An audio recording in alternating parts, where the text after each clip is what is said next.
But if you had to pick a fight to show a non-boxing fan to showcase the I don't need the sport. question again. Keep on. Well, I'm trying to think. Well, I'm saying sounds which like one. For what it's worth, I think Lennox Lewis does him. Prime Lennox Lewis against the prime Tyson Fury. Because you can be as good as you want. If you're not fit, you know yourself, you get flattened.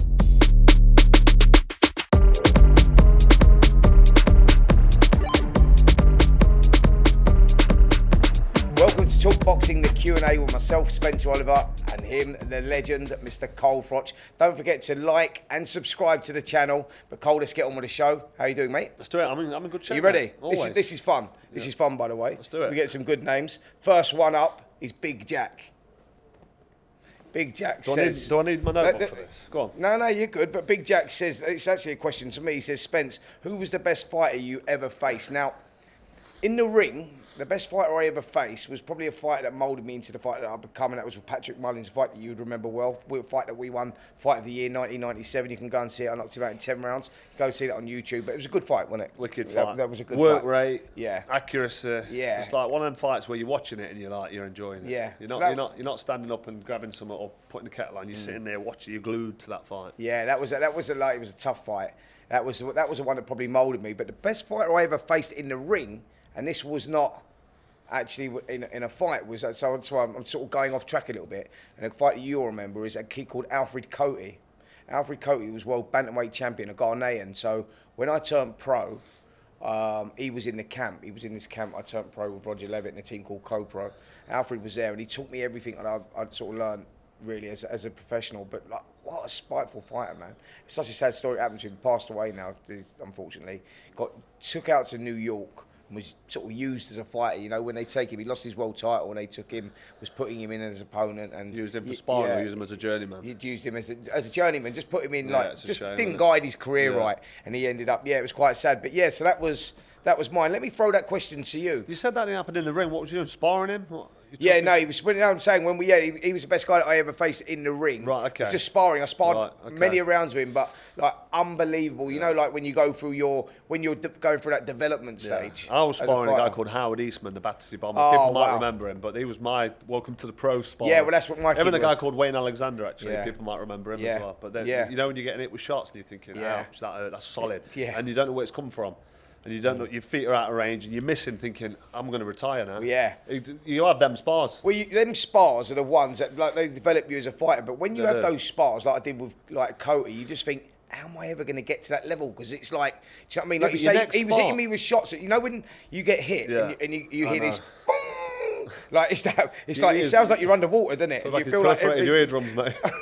Don't you? Oh, mate, it was horrible, wasn't it? But like, who was the best fighter you ever boxed? You ever faced? Boxing. Yeah, in the ring. In the professional ring. You know what? I don't want to sound like being stupid or anything, but I fought that many top fighters, fight after fight. There's fighters that I'd say he was the toughest fight because he was awkward, but I'd say he's the toughest one because he's so fit and strong. Yeah. And he's the toughest one because he punches so hard and he's so awkward. So I can't give anybody the accolade of being the toughest fighter in the ring I've ever boxed. The most awkward fight I've ever boxed was a guy I lost to, Andre Ward, because I couldn't really hit him. Yeah. He was so good, and it was up close. He tied me up. I think he was high school wrestling champion of all things. So he could tie me up close. The referee lets him get away with murder, by the way.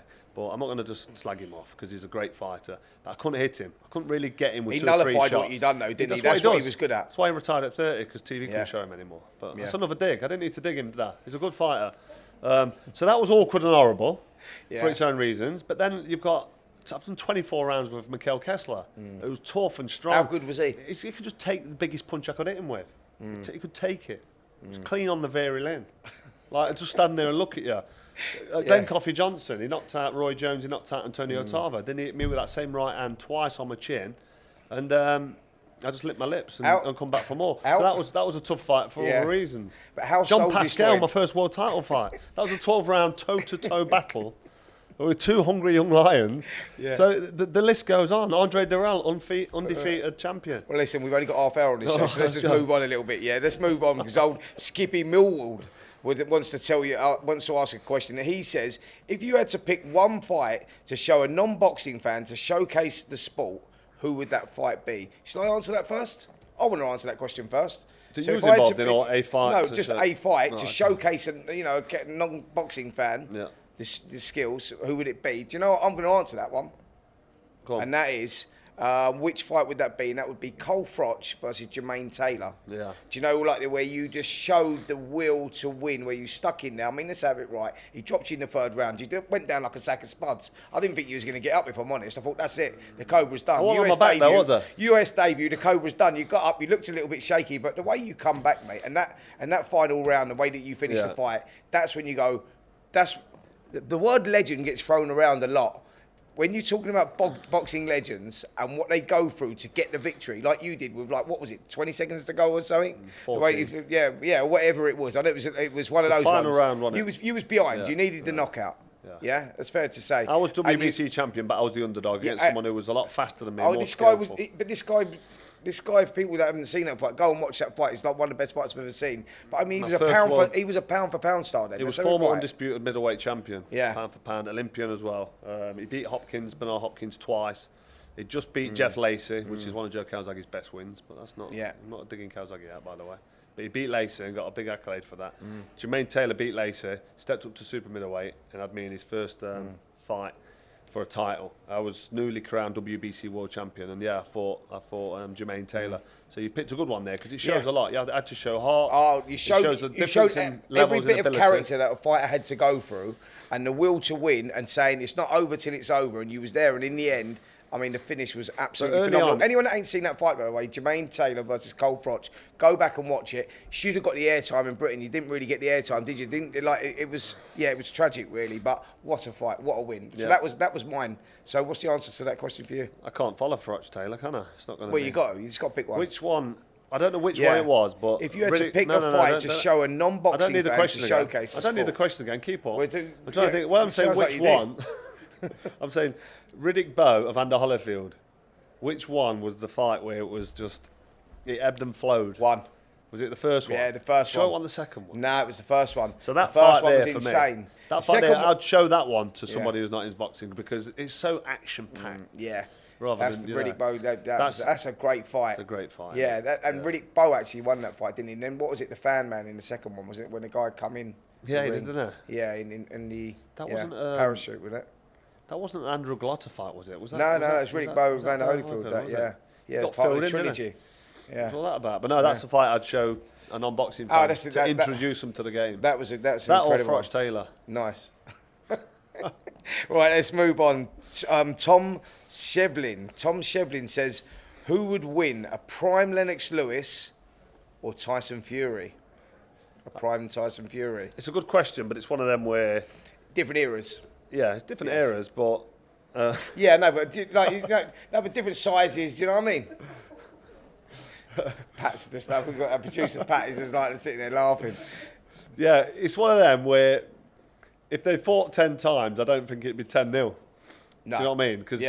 But Tyson Fury is one of them fighters of the current era that could have dominated any era, in my opinion. You could go back as far as you want. Tyson beats Lennox. You go back to Muhammad Ali, and he'll give him. Skirting around the question, mate. I'm just asking for who wins. So he's one of them, and Lennox Lewis is a quality operator. Unified heavyweight champion, who I'm a massive fan of. If these two box, who wins? Who knows? We're never going to know. I can give my opinion, but for what it's worth, I think Lennox Lewis does him. Yeah. The prime Lennox Lewis against the prime Tyson Fury. I think he beats Fury. I just do. Interesting. I can see how Tyson Fury beats Lennox Lewis on his off night because he got knocked out a couple of times himself. It's a 50-50. No, it's 60-40. Right? Really? Yeah, you're nearly there. All right. So you're going quite heavily then on Lennox Lewis, yeah? Yeah, man. All right, let's move on. Slongdog says, fast forward to December 2024. What heavyweight fights we have seen, and who holds the beds? Who holds the belts? Schlongdog. I think that Schlongdog. Schlong. So if we fast forward to December 2024, who holds the belts? Who comes out on top? If the fights happen, the top two are going to be Usyk and Fury. I don't think, based on what I've seen lately of AJ. No, but what I'm saying is if we get AJ Wilder, Usyk, Fury, it's a semi-final final, isn't it? Who comes out on top? Yeah, I get it. Arguments are still the same. You don't. I think you can't, because one of them's going to get knocked out, isn't they? So you want to know who's on the top? Usyk, Fury, that's the semi-final, isn't it? Yeah, but So who wins? Out of the whole, so you're saying that your question is? It's not my question. If we get Schlondog's question, if we get the straight semi-final in Saudi, no, who comes out on top? Tyson Fury. There you go. Tyson Fury. I don't think that Usyk's big enough to make a massive statement at heavyweight, but he can give any of them a fight. But I just don't think he's going to be big enough for Tyson Fury. Nice. Right. Well, this is the final one, and it's Zacharias. Zacharias asks, "What is the worst training drill you had to go through in camp?" So, do you want to go first with that one? Shall I go? No, I'll go. I mean, there's lots of different training drills that. Yeah. What's the worst one? What's the one you hated? I really enjoyed training, and I really enjoyed getting fit right up until the end of my career. I didn't ask that. That wasn't the question. I said, what was the worst drill? So there wasn't one. Is the answer. But I'm going to give you one. So I'm justifying why I'm going to still give you one.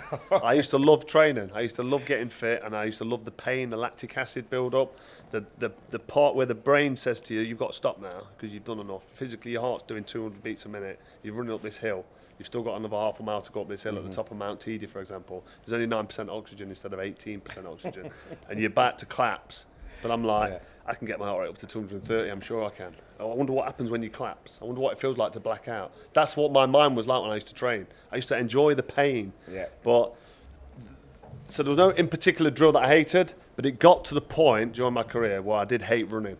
I just hated it. And it was the Achilles tendon, the knee. I had an ACL reconstruction. My lower back I was like an old cart horse warming into it. Yeah. And I used to think about when I used to be really super fit and I could run no problem. And now I'm struggling. So the worst drill for me was running. That's all the wear and tear you had on your body. So I got to where I really hated it. And I've not ran since I'm retiring. I've just not ran at all.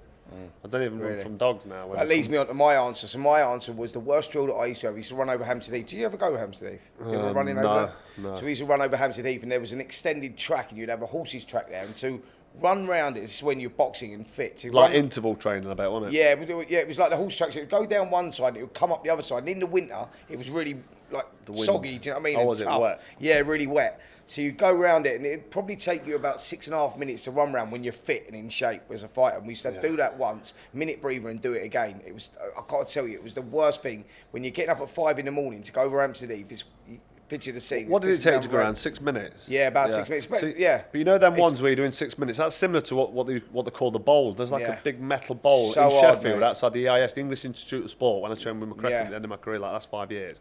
It's like a big, I don't know what it is, but it's like a big bowl. Sheffield is Steel City, isn't it? I think it's like a big conundrum from an iron foundry, maybe. Yeah. But it's up there as a monument, and you run around this track, and it's probably about 4.5, 5 minutes to get round. But when you're doing that, and then you have a little breather, and then you know you've got to go again, and you're thinking about the next part, and them short bursts of fast, because you're running fast. You're not running in a comfortable pace, are you? When you do a 6 minute one, you're running flat out. Now you're flat out, and then you're knackered. You're gone after about 2 minutes, soggy, and you've still got to go. Yeah, so I get that. But again, it's you're the same as me. It's running. Running's horrible. Yeah, no, but I didn't mind doing running. It was like driving over Hampstead Heath, knowing that you've got these drills, because you wouldn't do them all the time. You do them like once a week or whatever, and you know that was a day. That was the one. Did you do many hill sprints? I used to do loads the hill sprints were painful and psychologically traumatic, but because they're over so fast, like 35 seconds, 30-second hill, then you walk down. Did you ever run over Hampstead Heath? Then you go again. There used to be a run called the Boxers Run. It was about 4 or 5 miles, but it was literally you go up one hill, you're coming down another one. Like so, the hills are like Parliament Hill. So like up Parliament Hill, then you'd have a Boxers Hill where you go up once, then you go again, and then you go again. It was a killer. Do you know what I mean? It was like as soon as you come down one, you was going up another. So Gedlin's all hills, but that's why Joe Calzaghe was so fit, you know, because in the valleys in Wales, he was just so fit, and that's why I was fit. Was the running for in boxers? Gedlin and Nottingham, it's hills everywhere, so it was always. Do you think it was really important the running? Massively, it's like it's a basic fitness that you need. Is running. It should be minimum criteria for a professional fighter. Is your fitness, because you can be as good as you want. If you're not fit, you know yourself. Yeah, you get flattened. Well, on that note, mate, that's it for this week's episode of this week's Q&A. Don't forget to like the video, subscribe to the channel, and more importantly, leave your comments in the boxes below. Cobra, it's been a pleasure. Always.